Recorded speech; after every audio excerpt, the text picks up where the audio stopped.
Amém, irmãos. Está quente hoje, né, queridos? Não tá? Fica tranquilo, vai ficar mais quente agora. A palavra do Senhor é o alimento e a chama do Senhor para os nossos corações e ela que nos aquece a alma quando estamos esfriados. Nós vamos continuar estudando hoje o livro de Esther, capítulo 8, versículos 1 a 17. Vamos abrir juntos então, irmãos, em Esther, capítulo 8, versículos 1 a 17.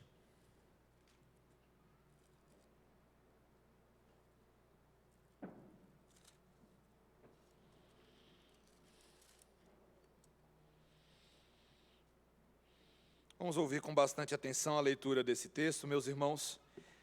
Um texto recheado de detalhes hoje e de nuances importantes para a nossa vida e que essa palavra sirva de encorajamento para você nesta noite. Naquele mesmo dia, deu o rei Assuero a rainha Esther à casa de Amã, inimigo dos judeus. E Mordecai veio perante o rei, porque Esther lhe fez saber que era seu parente. Tirou o rei o seu anel, que tinha tomado a Amã, e o deu a Mordecai. E Esther pôs a Mordecai por superintendente da casa de Amã.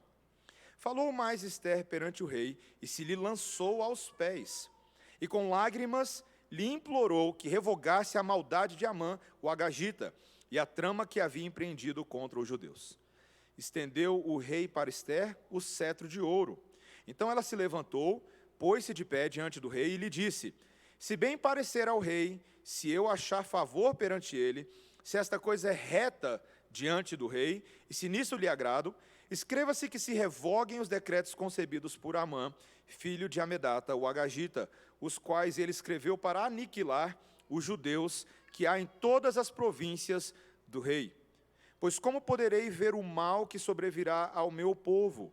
E como poderei ver a destruição da minha parentela?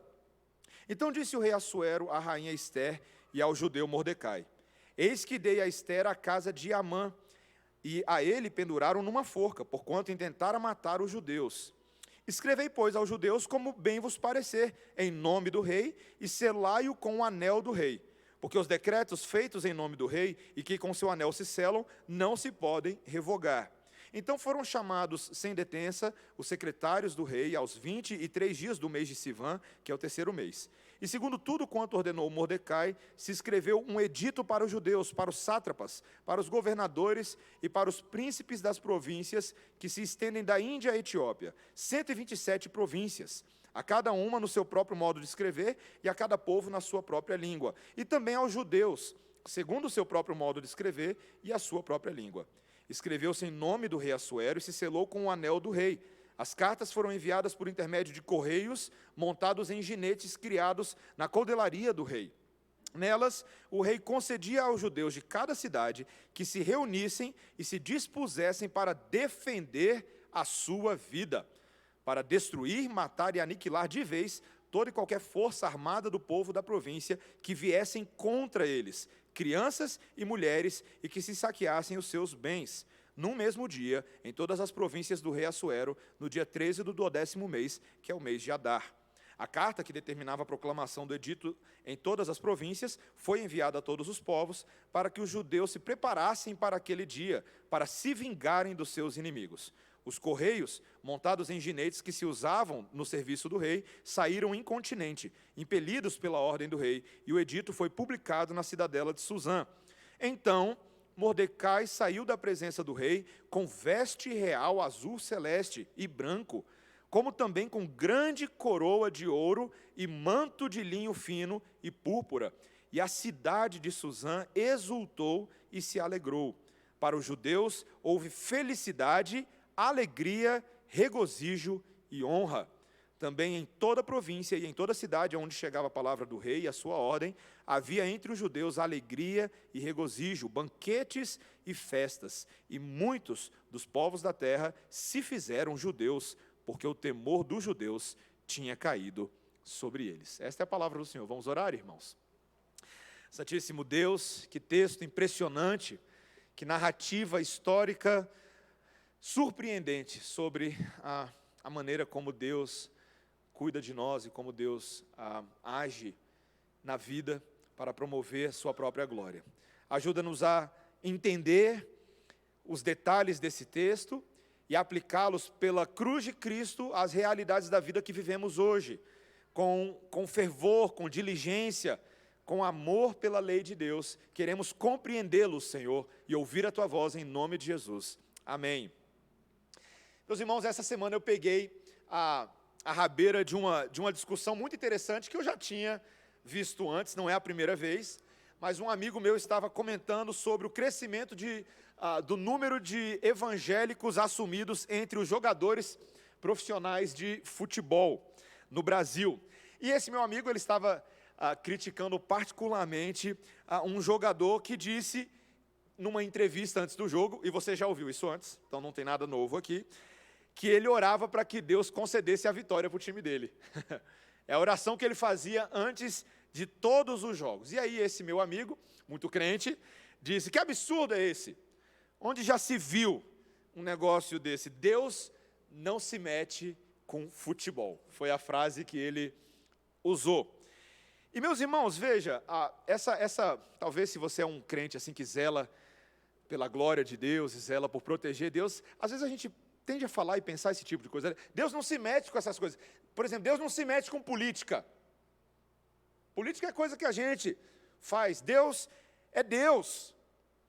Ele é um ser soberano, grandioso, ele cuida das coisas sobrenaturais, cósmicas. Ele não tem tempo para se envolver com essas idiosincrasias pequenininhas nossas, né? Essas coisas cotidianas. Veja, meus irmãos, eu sei que tem muita gente que pensa assim, mas essa não é uma forma correta de se pensar, curiosamente. É uma forma, inclusive, errada de ver exatamente o que é a providência divina. Essa doutrina que, desde o início do livro de Esther, nós temos visto que é o agir, a intervenção, a maneira como Deus governa em todas as coisas.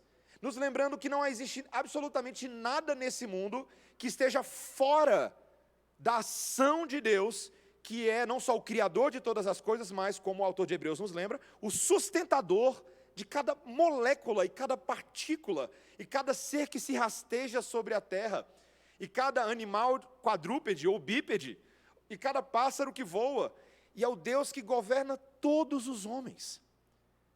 Meus irmãos, Deus governa tudo, absolutamente tudo. E nesse livro de Esther, nós, no capítulo de hoje, se você talvez não tenha percebido pela leitura, mas novamente vamos ser surpreendidos com uma incrível descoberta sobre o grau de intervenção de Deus na vida dos homens e nas nossas vidas.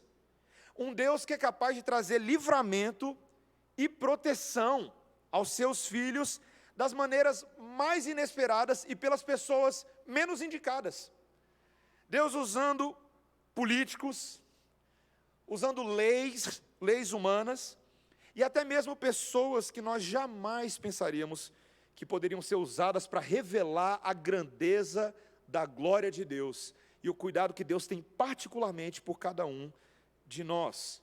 É isso que nós vamos aprender hoje. E então nós vamos ver esse Deus que age de 4 maneiras interessantes nesse texto e nas nossas vidas. Tá? Primeiro, um Deus que age em meio a resoluções imperfeitas. A gente vai ver isso, tá? Depois, um Deus que age por meio de leis de política. Terceiro lugar, um Deus que age por meio da legítima defesa. E quarto lugar, um Deus que age por meio de pessoas coroadas de forma surpreendente. Vamos ver isso em câmera lenta, tá, meus irmãos? Primeiro, um Deus que age em meio a resoluções imperfeitas. Vamos lembrar aqui onde a gente está no livro de Esther, tá? Semana passada a gente deu um alívio, né? Aí deu um suspiro de alívio, porque a hora do troco, lembra? Chegou para Amã. Esther, essa rainha de Deus ali, uma mulher piedosa, revelou a trama de Amã ao rei Assuero, que ficou enfurecido quando descobriu que o seu braço direito, na verdade, era uma cobra venenosa, um homem terrível. E por ironia, Assuero acaba acatando aquela sugestão do eunuco que falou, olha, tem uma forca ali fora. aquela mesma forca que Amã havia preparado para Mordecai, o tio de Ester, agora é a forca no qual ele iria morrer e veio a morrer. E aí você suspira e fala, nossa, parece que enfim as coisas estão entrando no eixo para Ester e para Mordecai. E veja, os 2 primeiros versículos vão dar, de fato, essa impressão. Veja, no primeiro versículo aí você vai ver essa ironia da reversão acontecendo ainda, né? O texto diz que agora o rei Assuero, veja aí, deu a casa de Amã à rainha Ester. É o que está aí no primeiro versículo. Veja, era um costume no antigo Oriente Próximo, principalmente nos costumes dos persas, que as propriedades de um criminoso, a partir do momento que ele foi executado ou foi preso, fossem transferidas para a coroa, fossem revertidas e incorporadas à realeza. E é interessante você ver a ironia, porque anteriormente Amã havia decretado que as propriedades dos judeus fossem confiscadas à força, mas agora o que está acontecendo? É a família dele que vai perder tudo que era dele anteriormente. Depois o texto vai nos dizer aí no versículo 2 que agora o rei Assuero, veja, tirou o seu anel de sinete, aquele anel que ele havia dado a Amã anteriormente, pelo qual Amã decretaria aquele decreto de massacre dos judeus, mas agora Mordecai ficaria encarregado dos assuntos do Estado. Meus irmãos, que reversão impressionante, que coisa maluca. Amã foi alguém que abusou do poder que recebeu, mas agora Assuero espera que Mordecai continue sendo aquele mesmo servo fiel que ele vem sendo desde o início do livro. Aquele homem que, sem precisar de nada, revelou uma conspiração de assassinato que alguém tinha para matar o rei. E Assuero descobre isso e agora ele confere a esse homem autoridade para governar. Então você percebe ironia sobre ironia no livro de Ester, né? É o tempo inteiro, meus irmãos, é um livro cômico. Mordecai, aquele que outrora tinha sido humilhado, agora assume tanto o status quanto a propriedade do seu inimigo. Isso é impressionante, meus irmãos. Mas você pensa assim, nossa, está tudo indo muito bem. Ainda tinha um grande problema que precisava ser resolvido. Aquele edito de Amã para massacrar os judeus ainda permanecia válido no livro de estatutos. Lembre-se que toda vez ali na Pérsia que um decreto era publicado em nome do rei, apenas o rei tinha autorização para mudar alguma coisa ou para desfazê-lo. E era um decreto que havia sido publicado em todas as províncias do império. E se isso não bastasse, ainda assim havia o que eles chamavam da lei dos medos e dos persas, em que a palavra de um rei, ele nunca podia voltar atrás nela. Então, meus irmãos, que situação terrível. Então, aqui, mais uma vez, a gente vê Ester se aproximando do trono de Assuero, mais uma vez. Quantas vezes ela já fez isso, meus irmãos? Mais uma vez. E agora ela vai além do que ela já tinha feito antes. O texto vai nos dizer, no versículo 3, que Ester se lança aos pés do rei, de joelhos, em lágrimas, suplicando pelo seu povo. Essa que havia acabado de revelar para o rei pela primeira vez que ela era de fato parente de Mordecai, que Mordecai era o seu tio, que havia adotado ela como filha, e ao mesmo tempo, ambos eram judeus. E o que Ester vai fazer, meus irmãos? Ela vai clamar em nome dos judeus. Veja comigo aí o versículo 3, vou ler para você, veja o versículo 3. Falou mais Ester perante o rei, e lhe lançou aos pés, e com lágrimas lhe implorou que revogasse a maldade de Amã, o agagita, e a trama que havia empreendido contra os judeus. Meus irmãos, eu já falei para vocês que o que me fascina no livro de Ester é o realismo desse livro. Ele não é um livro parecido filme de ficção de Hollywood, que quando tudo se resolve, tudo realmente se resolve, sabe? Final de livro de Hollywood, está todo mundo se abraçando, sabe? Fazendo fogueira e comendo marshmallow junto. Não, Ester é um livro real, meus irmãos. Na vida cristã, a vida cristã é muito mais parecida com isso que nós estamos vendo do que, às vezes, a teologia da prosperidade ou a teologia do bem-estar tenta nos enganar ou manipular. Veja, quando você acha que tudo está melhorando, né, que a sua vitória chegou, que ela tem sabor de mel, qualquer coisa que você pense que ela tem, você percebe, meus irmãos, que esse mundo ainda tem muita pendência. Você percebe no dia a dia que você ainda não chegou no céu, você já reparou nisso? Que nós ainda não estamos num estado de perfeição, em que toda a redenção de Cristo por nós já mudou esse mundo, já resolveu todos os problemas, já pagou meus boletos. Não, não é assim, meus irmãos. E nós nem deveríamos esperar, veja bem, que nesse lado da eternidade as coisas estivessem totalmente perfeitas. Por quê, meus irmãos? Porque a Bíblia é bem clara que nós vivemos ainda num mundo quebrado, um mundo que ainda geme por redenção, que é o que Paulo diz lá em Romanos capítulo 8, dos versículos 18 em diante. Um mundo em que, ainda que o reino de Deus esteja avançando, está avançando, ok? Não tenha dúvidas disso, a pregação do Evangelho, o reino de Deus está avançando, mas ele ainda está entrando em colisão com antigas instituições de um mundo que jaz no maligno, antigas heranças de um mundo que tem resquícios de maldade e perversão por todos os lados. E veja, meus irmãos, mesmo quando homens terríveis e impiedosos como Amã são removidos dos seus cargos, são impedidos de continuar realizando maldade, ainda assim, as ideias deles, os discursos, as filosofias continuam ecoando por muito tempo nas mentes de gerações posteriores.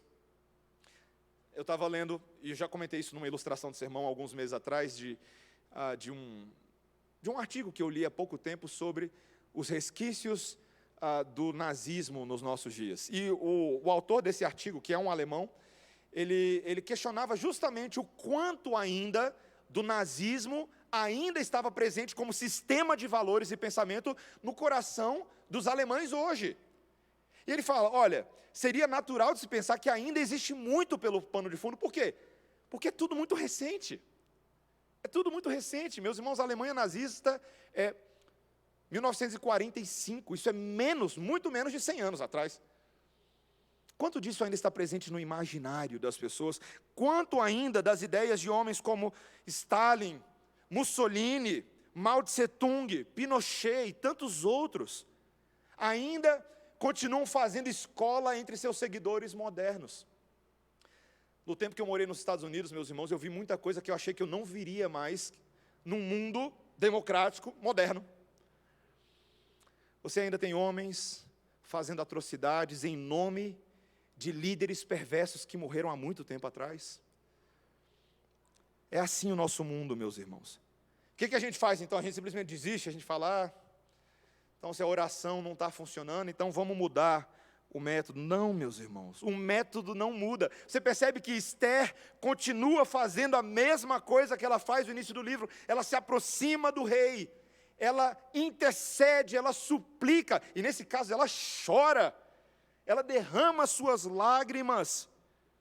Meus irmãos, eu não sei se você percebe como a palavra de Deus nos traz uma forte teologia das lágrimas. Você já reparou nisso?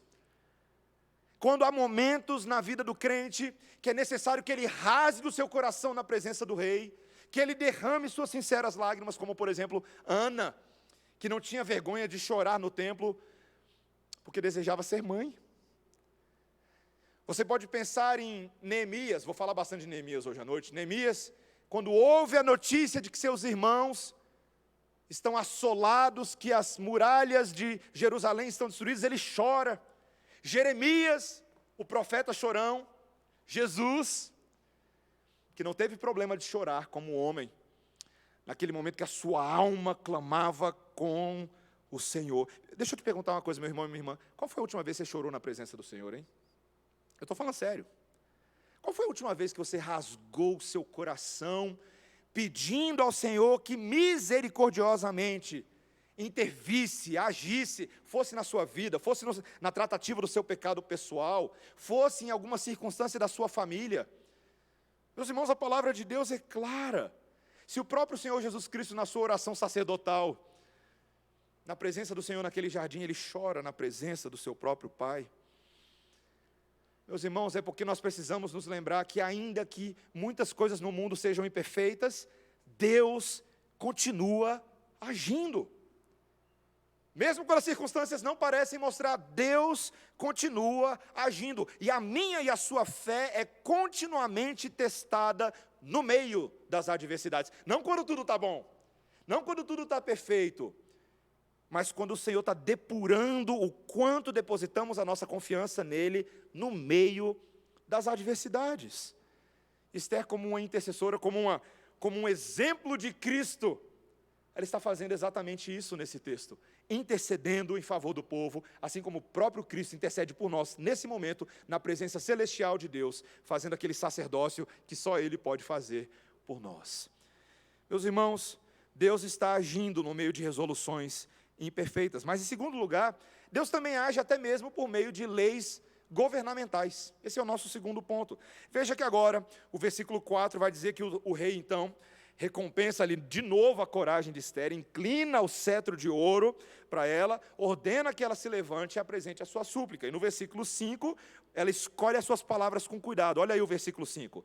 Se bem parecer ao rei, se eu achei favor perante ele, se esta coisa é reta diante do rei, e se nisto lhe agrado, escreva-se que se revoguem os decretos concebidos por Amã, filho de Amedata, o Agagita, os quais ele escreveu para aniquilar os judeus que há em todas as províncias do rei. Meus irmãos,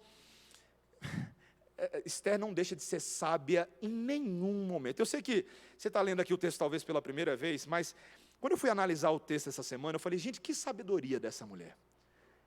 Ela escolhe tão bem as palavras dela, toda vez que ela vai falar com Assuero. Primeira coisa aqui, que ela não compra briga pessoal com Assuero em nenhum momento. Ela sempre respeita muito a posição de Assuero como um monarca que tinha autoridade para resolver esse assunto. Veja, por mais que a essa altura do campeonato Esther tivesse em tanta alta estima com o rei, ela não vira e fala assim, olha, eu sou Esther, então eu quero pedir uma coisa para você. Não.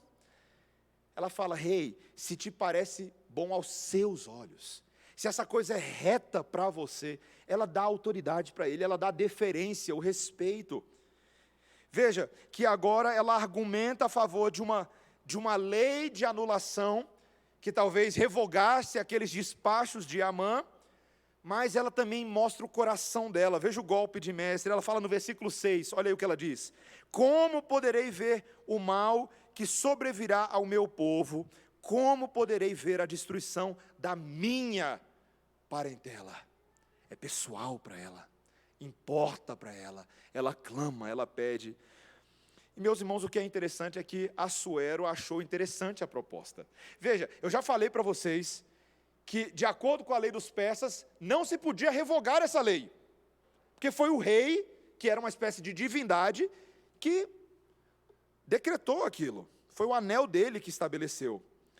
Mas Assuero ouve essa proposta de Esther e fala, interessante. E ele fala, olha, podem ir em frente, olha o que o versículo 7 vai dizer. Primeira coisa, ele vai justificar que ele falou que deu a Esther a casa de Amã, e a ele penduraram numa forca, porquanto intentaram matar os judeus. Então a primeira coisa que ele falou, Esther, estou do lado de vocês, viu? Estamos aqui, estamos no mesmo time, tá? Já dei aí Amã, né? Agora, no versículo 8 ele vai falar, vai em frente, olha o versículo 8. Escrevei, pois, aos judeus, como bem vos parecer, em nome do rei, e selai-o com o anel do rei. Não era um decreto para revogar o primeiro, mas dar autorização aos judeus para reagir àquilo que ia acontecer. E aqui eu preciso fazer uma pausa, meus irmãos. Vocês conseguem perceber o que Esther realmente está fazendo? Vocês conseguem perceber? Esther está fazendo P-O-L-I-T-I-C-A. Política. Soletrei certo? Acho que sim, né? Política. É estranho, né? Eu sei que é estranho, meus irmãos, é estranho, porque eu e você, a gente tem uma percepção tão contaminada quando a gente ouve essa palavra política, não é verdade? A gente mal ouve, já tem gente fazendo sinal da cruz, amarrando a potestade do ar. Mas, meus irmãos, é sério, o que é política? Conceitualmente falando, o que é fazer política? Ou aquilo que dentro da ciência da política é chamado de governabilidade. O que é isso? Meus irmãos, essa capacidade de fazer política de um Estado, ou de fazer governo, é a capacidade de intermediar interesses, de garantir legitimidade e de governar, propriamente dito. Eu vou dar duas definições para vocês, uma bem histórica e outra mais recente. Uma é de Tomás de Aquino. Ele tem uma definição muito interessante sobre política. Ouça só. Ele diz assim: se é natural para o homem viver numa sociedade de muitos, é necessário que exista entre os homens alguns meios pelos quais um grupo possa ser governado. Pois onde há muitos homens juntos, e cada um está zelando pelo seu próprio interesse, o grupo seria desmembrado e disperso, a menos que houvesse também alguém para cuidar do que pertence ao bem comum. Essa é uma boa definição de política. Outra definição de Charles Colson. Charles Colson é um apologista, um apologeta da linha do Francis Schaeffer. Ele é muito interessante. Ele fala o seguinte: o governo, biblicamente falando, se originou como uma ordenança de Deus. É, em certo sentido, a resposta de Deus à natureza das próprias pessoas. Embora o governo civil não possa redimir o mundo, ou ser usado como uma ferramenta para estabelecer o reino de Deus, ainda assim este governo define os limites para o comportamento humano. O Estado não é um remédio para o pecado, mas um meio de graça para contê-lo. Interessante, né? Veja, Deus estabeleceu a ordenança de governo. E aí, se essa é a visão da Bíblia, e de fato é, tá? Hoje não é um estudo sobre governo aqui, mas se essa é a visão da Bíblia, a pergunta que a gente vai tentar responder é: justo que um crente busque fazer boa política? Sim. Sim, meus irmãos. E a Bíblia está cheia disso. Quantos bons políticos você pode nomear na Bíblia? Tem vários. Além da própria Esther, está aqui hoje uma. Você poderia falar de Neemias, poderia falar do rei Davi, poderia falar de Salomão. Vocês lembram de Salomão? Salomão é interessante, ele fez muita besteira na vida dele, né?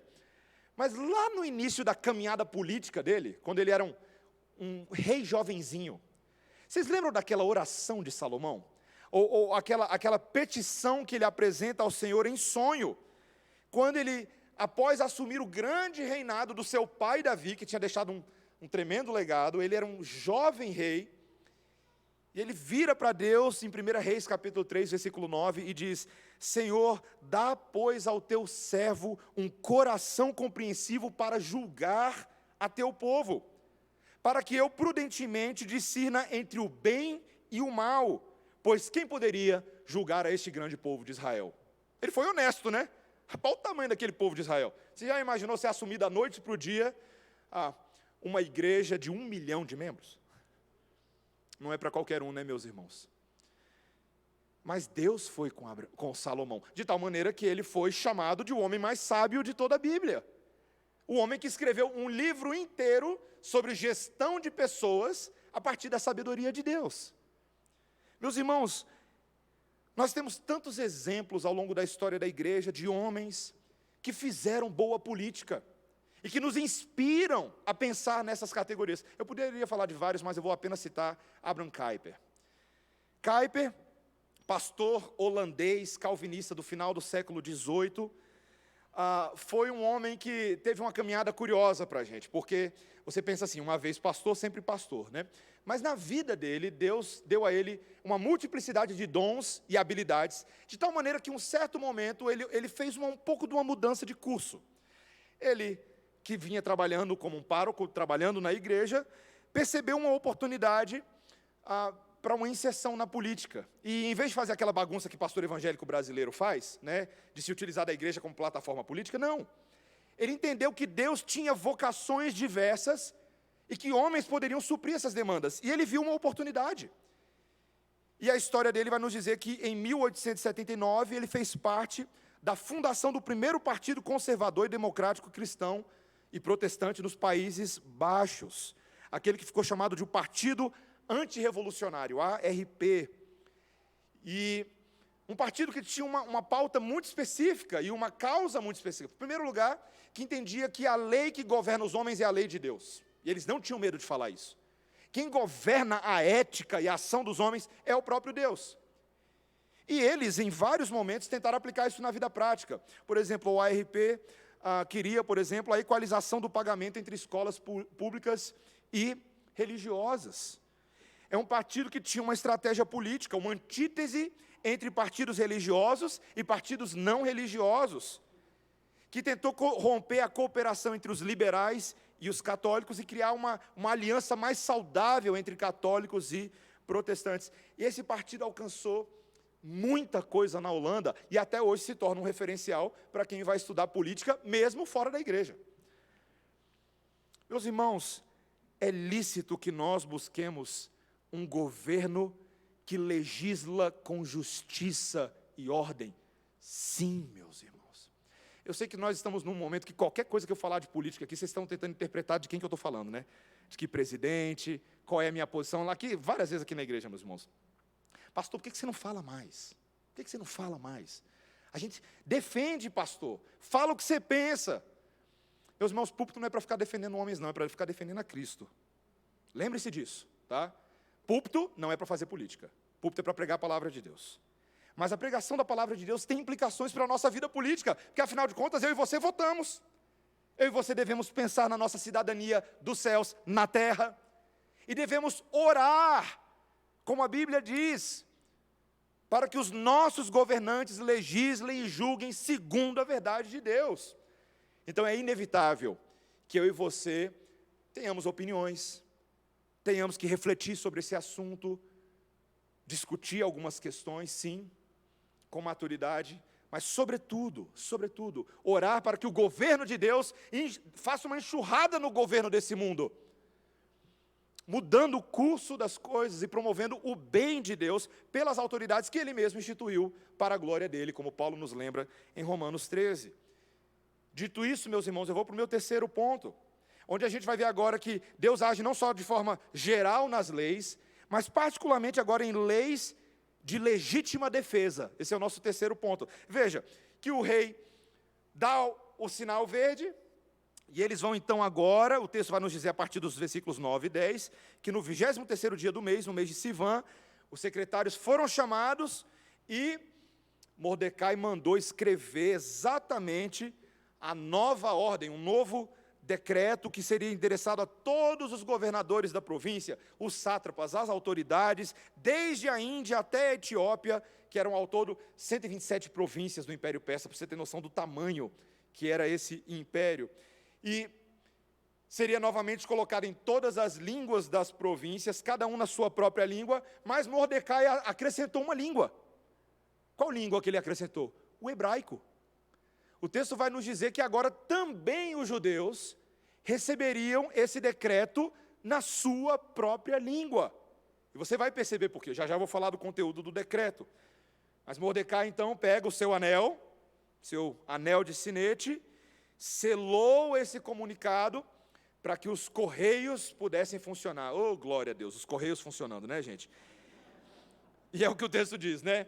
Coisa boa aí, os ginetes, né? Que palavra interessante ele fala aí. O que eram os ginetes, gente? Os ginetes eram os cavalos do rei, os carros mais potentes daquela época, para rapidamente levarem as cartas para todo o império. E, gente, qual era exatamente o conteúdo desse novo decreto? Veja aí o versículo 11.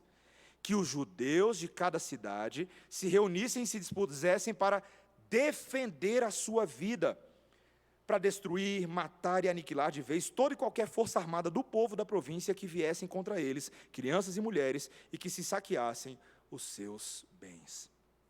Talvez você não vai lembrar aqui, mas o texto está usando a mesma linguagem que Amã havia utilizado lá no primeiro decreto, quando ele havia autorizado que se destruísse, matasse, aniquilasse e saqueasse os bens dos judeus, mas agora o texto está no efeito reverso, está ao contrário, está permitindo que o povo possa atacar de volta. E o versículo 14 fala que os emissários saíram incontinenti, imediatamente nos seus cavalos para anunciar. Meus irmãos, textos como esse aqui, eles não descem muito fácil goela abaixo dos leitores mais modernos, sabia? Deixa eu explicar para você por quê. Tem muita gente que vai pensar assim, ué, pastor, mas os os judeus não eram para ser os pacificadores? Eles não deviam aqui estar tentando buscar alguma solução diplomática com os inimigos persas deles? Será que é correto responder violência com mais violência? E é o tipo de coisa, meus irmãos, eu não vou negar que tem levado alguns teólogos mais liberais a afirmar que os nossos opositores estão corretos quando dizem que o Antigo Testamento é desnecessariamente tingido de sangue. É o que um teólogo liberal fala por aí.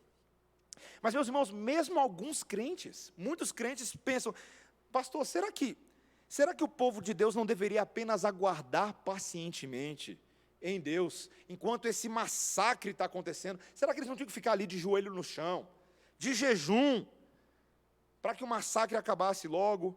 Será que esse texto não é uma clara incitação de violência? Meus irmãos, a gente tem que ler esse texto direito. Tem muita gente fazendo exegegue por aí, tá? Exegegue é exegese de jegue, tá?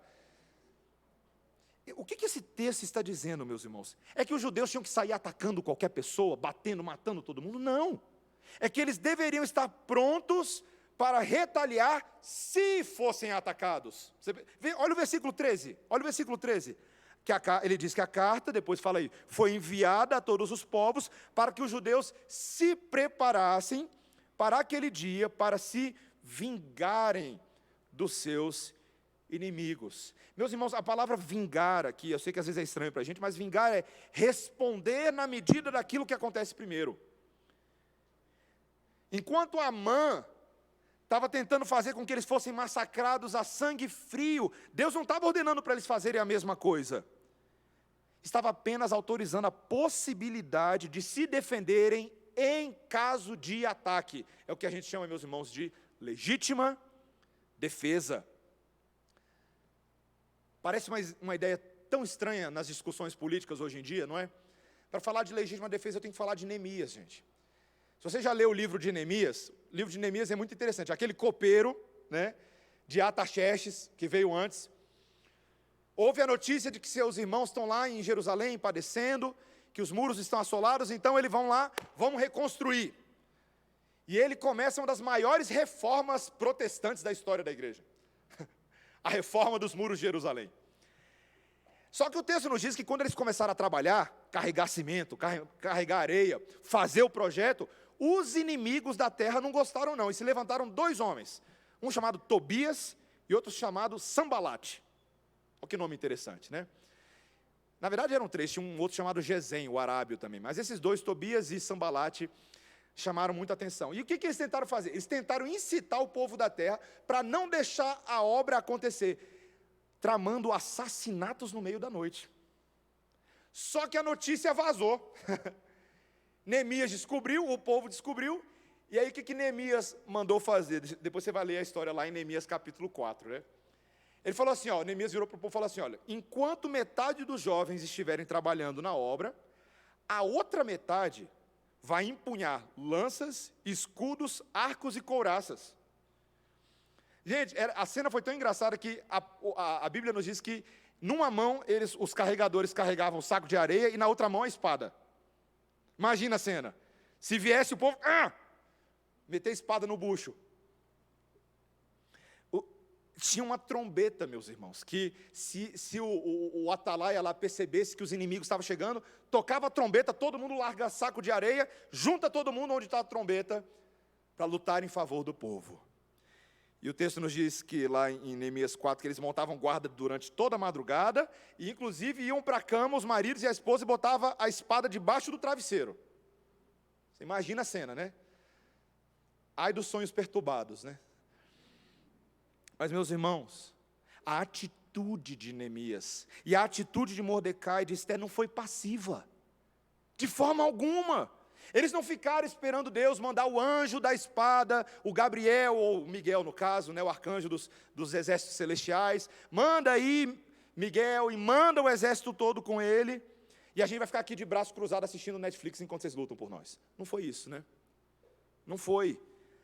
Veja, meus irmãos, talvez a maior teologia de todas está aqui. A proteção de Deus acontece através dos braços e da disposição do povo de se defender.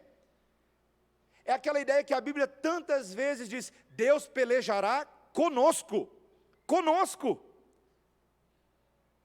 É a defesa armada comunitária que gozaria de um favorecimento divino. Meus irmãos, quantos exemplos bíblicos? Obadias, por exemplo, quando Jezabel se levantou para matar os 100 profetas de Deus, o que Obadias fez? Pegou em grupos de 50, foi escondendo na caverna e alimentando esse povo secretamente, protegendo eles contra Jezabel. E era Jezabel, viu, que era a louca do pedaço. Você pensa, por exemplo, o livro de Salmos que nós lemos hoje, que diz claramente: socorrei o fraco e o necessitado, tirai-os das mãos dos ímpios. Ou o livro de Provérbios 24, versículos 11 e 12, livra os que estão sendo levados para a morte e salva os que cambaleiam, indo para serem mortos. Meus irmãos, você percebe a necessidade de leis de governabilidade que tem uma sólida teologia de legítima defesa? É o que a Bíblia manda. Meus irmãos, nesse momento que a gente está aqui falando agora, sabe o que está acontecendo na Nigéria? Líderes cristãos, e a Veja noticiou isso, viu? A revista Veja. Líderes cristãos estão se levantando e clamando ao governo. Veja, a matéria da Veja diz exatamente: alguns líderes cristãos ameaçaram se defender. Ameaçaram se defender. Linguagem de maluco. Caso seus correligionários voltem a ser atacados. E um deles falou assim: olha, não estamos chamando os cristãos à vingança, mas estamos chamando a ficar alerta e proteger suas famílias e seus bens contra os ataques do Boko Haram. O Boko Haram é um governo islâmico 100% contrário aos cristãos. Estão tentando expulsar ele há 10 anos, os cristãos do norte do seu território. Meus irmãos, aqui, lá vai eu fazer um comentário que vai soar político, mas não é político. E se você distorcer minhas palavras, a gente vai se ver, viu? Algumas pessoas essa semana ficaram escandalizadas no discurso da ONU, quando o presidente falou sobre cristofobia.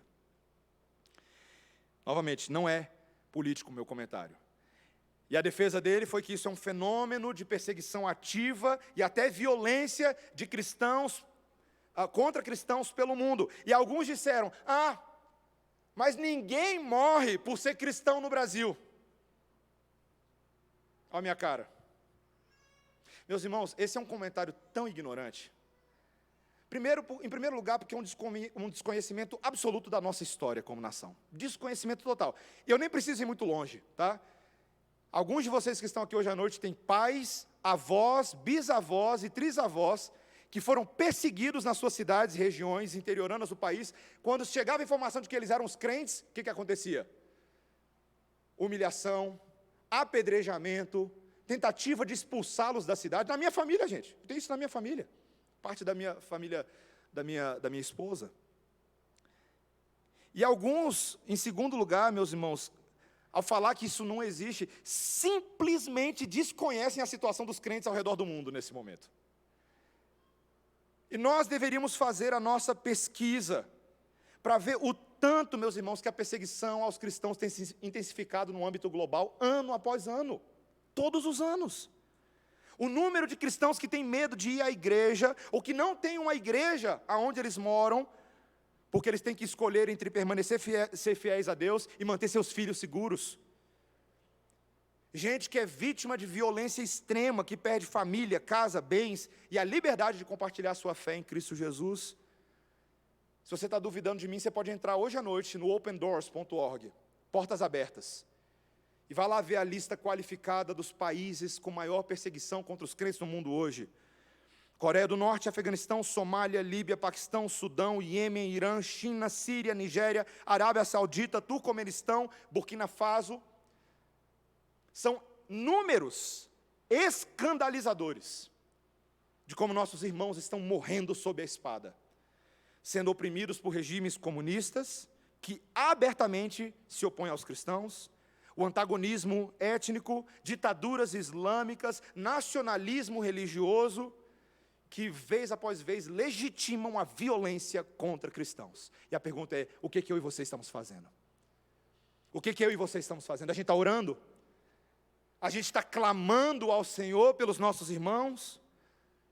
Será que nós estamos lembrando ao Estado qual é a missão do Estado?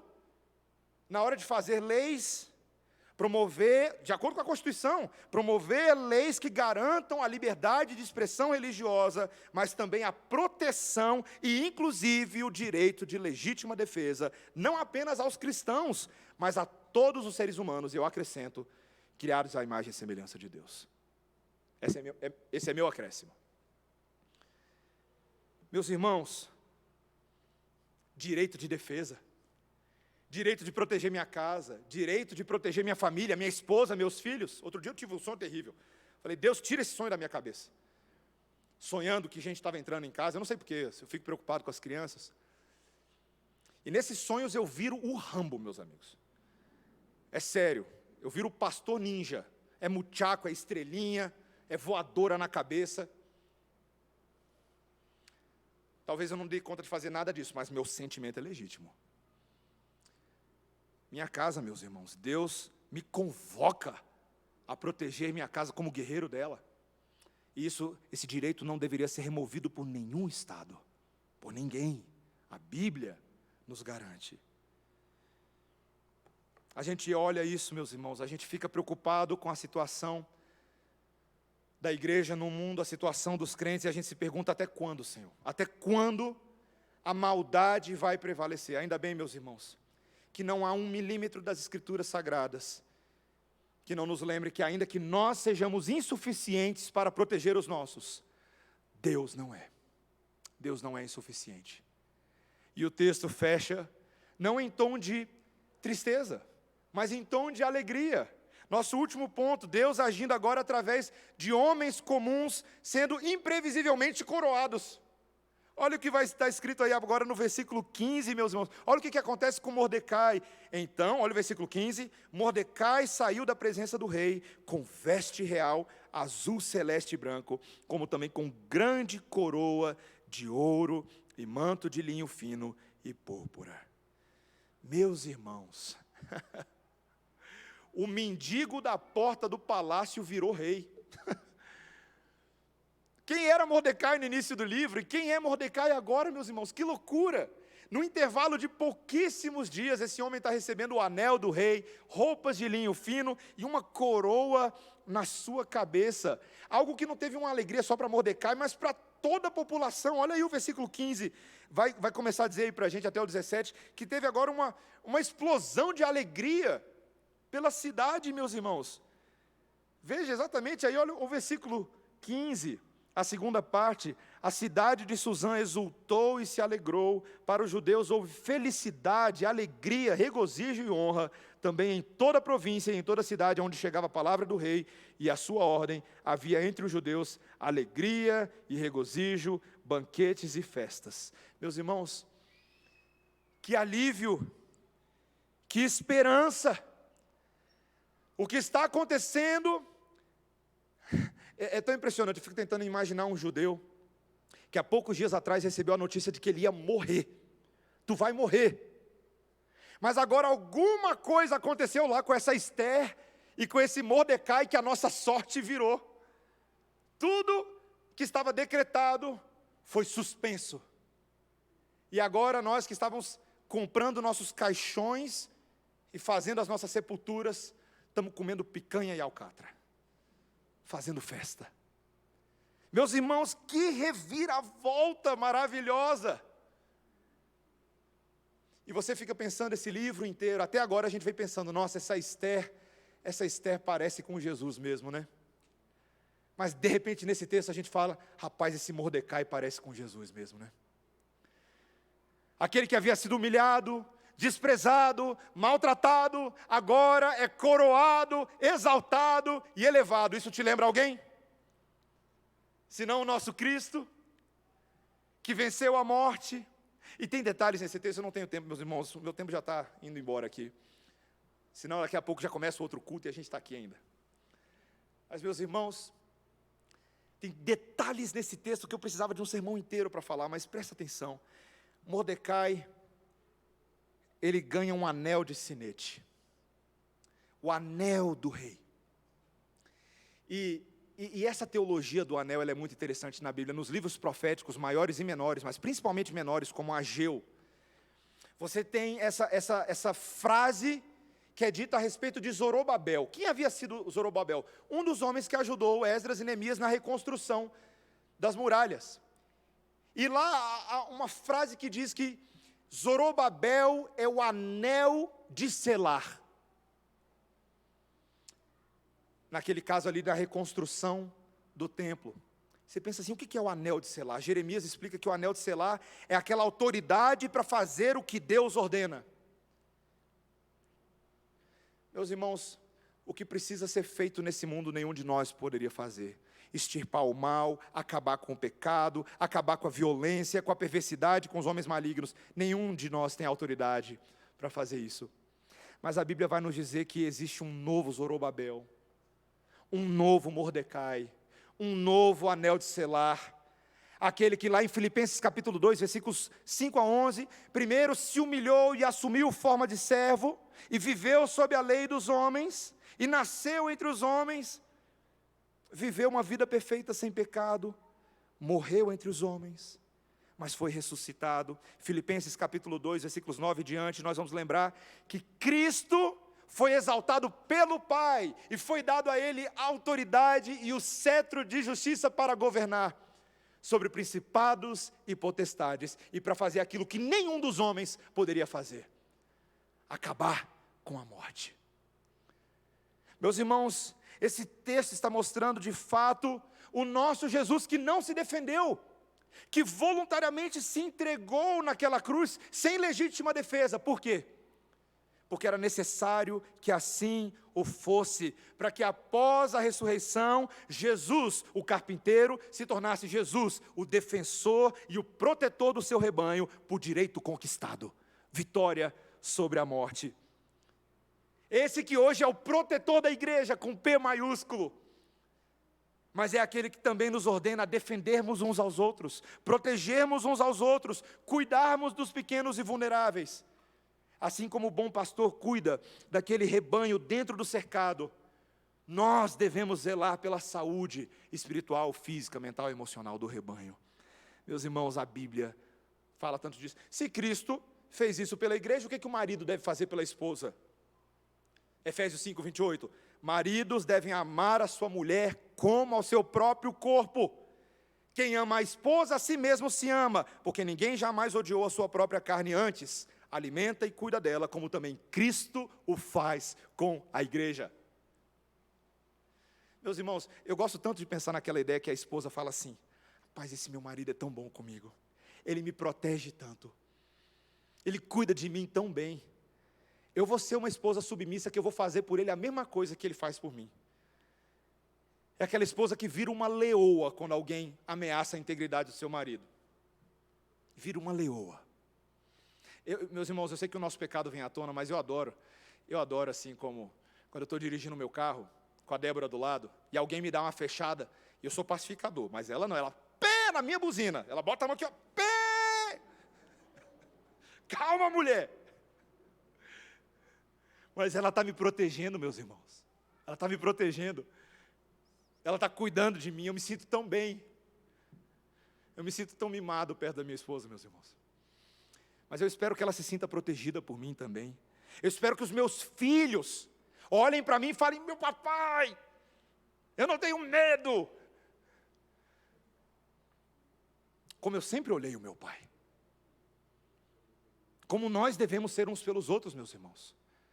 Como é bom estar numa igreja, e eu falo abertamente, eu amo estar numa igreja, não só porque a gente tem muitos PMs na igreja, mas temos, tá? Mas porque temos homens que estão dispostos a fazerem parte da escala de segurança do estacionamento. Homens que estão dispostos no dia a dia da igreja a demonstrar claramente que eles cuidam das crianças, que eles cuidam das suas mulheres, que eles estão dispostos, e veja, não só homens, mas mulheres que estão dispostos a lutar pela legítima defesa espiritual também. Quando nós de joelhos nos levantamos contra as fortalezas de Satanás, e protegemos nossos lares, levamos nosso pensamento cativo a Cristo e dizemos: Satanás não tem lugar na minha casa, Satanás não tem lugar no meu coração, é legítima defesa. Quando o escudo da fé, você lembra daquele filme 300 Lembra? Quando o general espartano fala, Esparta! E você bota aquele escudo da fé dentro do seu lar, todo mundo vestido com a armadura de Cristo, e fala que Satanás não entra. Meus irmãos, é essa a alegria. É por isso que os judeus estão fazendo festa, porque o decreto de morte virou decreto de livramento. Esses que estavam decretados para a morte foram trazidos de volta à vida. E Cristo Jesus nos lembra de tudo isso, meus irmãos, e faz tudo isso por nós. Eu fecho o meu sermão trazendo a atenção de vocês um detalhe minúsculo no final desse texto, mas vocês já perceberam que de detalhes minúsculos a gente se refestela. Veja, no final do versículo 17, o texto nos diz que depois de tudo isso, muitos dos povos da terra se fizeram judeus, porque o temor dos judeus tinha caído sobre eles. Meus irmãos, que loucura! Por causa do novo decreto, por causa da ascensão de Mordecai, muitos não-judeus se tornaram judeus, porque viram que era perigoso não ser judeu. Antes era, vamos matar, agora... O povo estava virando a casaca, meus irmãos. É tão chocante que alguém queira se tornar crente por medo. Eu não quero ir para o inferno. Eu não quero ter que enfrentar o seu Deus. Posso ser do seu time? Conversão por medo. E meus irmãos, até isso Deus usa. É tão impressionante pensar que até isso Deus usa. Você já imaginou, meu irmão? Um argentino virar para um brasileiro. Se o Maradona chegasse para o Pelé e dissesse, Pelé, decidi a ser-me brasileiro. A gente tentou todos esses anos, pero não funciona. Como disse o ditado, se não puedes contra ellos, únete a ellos. Imaginar que até assim Jesus está convertendo pessoas. Porque o salmista lá no Salmo 2 disse, as nações o temerão e o louvarão. E ele disse, beijai o filho para que ele não se irrite. Meus irmãos, o nosso Deus, Ele nos arrasta para Ele. A força. Até com medo da morte. Nós teremos muitos irmãos e irmãs no céu que nós jamais esperaríamos estar lá conosco, como os ninivitas e os assírios, que Jesus disse que se levantariam nos últimos dias para julgar os fariseus. Mas que eu e você possamos ir não pela força, meus irmãos, mas pelo amor, pela bondade, doçura, pelo consolo e esperança daquele que neste momento está nos defendendo. Meus irmãos, que nós estejamos o tempo inteiro jogando no time certo. Não se faça inimigo de Deus gratuitamente. Não lute contra o Criador. Desista, você vai perder. É melhor ser-te cristão. O tempo inteiro, 24 horas por dia, em oração e obediência ao Senhor. Amém? Vamos orar, irmãos. Senhor Deus, nós te louvamos porque a obra de Cristo mudou a nossa sorte. Todos nós éramos inimigos, mas Deus fez uma obra maravilhosa de reconciliação pela cruz do Calvário, trazendo o perdão dos nossos pecados, trazendo a vida eterna e trazendo a coragem e a esperança. Senhor Deus, nós te louvamos porque vemos nesse texto que até mesmo por meio de coisas ordinárias, em situações mal resolvidas, em leis de políticos humanos, Deus está promovendo a maravilhosa obra de cuidar, livrar, salvar e glorificar-se neste mundo. Senhor, nós te exaltamos nesta noite e pedimos que em nome de Jesus o Senhor nos incline o coração para os teus propósitos e para os teus caminhos. Ajuda-nos a orar pelos governantes, como a Bíblia ordena. Ajuda-nos a sermos promotores, nós mesmos, de boas leis. Sermos cidadãos excelentes dos céus na terra. levando luz, levando sal para transformar a todos. Ajuda-nos, ó Pai, a proteger aqueles que estão sob os nossos cuidados, como Cristo faz conosco, em nome de Jesus. Amém. Irmãos, vamos ficar de